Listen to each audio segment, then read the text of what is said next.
Recently had the opportunity to catch up with Greg Cowan, who's the president and CEO of F2C Nutrition. I'm really excited to be working with F2C in 2019, so I took this opportunity to pick Greg's mind on all things nutrition. So for the next few weeks, I'm going to bring you a whole bunch of nutrition-related videos about some of the different topics we talked about. So to start things off, I'm going to talk about contaminated supplements. If you remember back to 2017, there was a handful of triathletes that all got handed doping sanctions, and a couple of them were actually able to prove that the banned substance got in their body from a contaminated supplement. So I wanted to know what a contaminated supplement is and how a supplement becomes contaminated. So a contaminated supplement is a supplement that contains a substance that's not supposed to be there. So it's something that's not on the label. It may or may not be a banned substance, but it just shouldn't be in that product. So how does a supplement get contaminated? Really, there's two different types of contamination. So there's conscious contamination and then there's accidental contamination.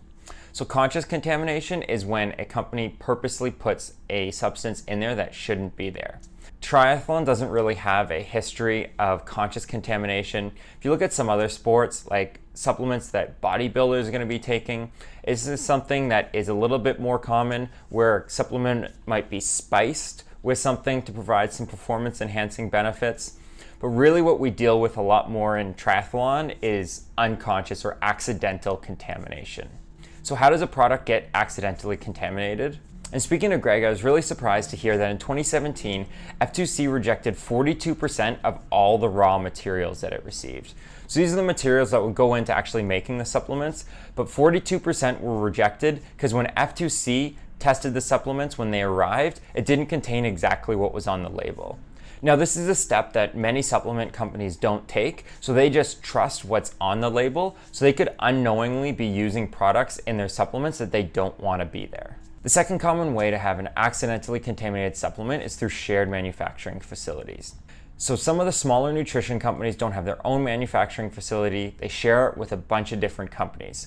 So when you have a variety of brands making a slew of products who have a range and their standards for their raw materials, but they're all using one line, there's always the opportunity for cross-contamination between the lines if the line isn't cleaned thoroughly. So all this can make supplements sound like there's something really scary that athletes really should want to try and avoid. For my next video, I'm going to talk about some of the ways that an athlete can protect themselves and what some of the certifications like NSF, Informed Choice, and Informed Sport really mean.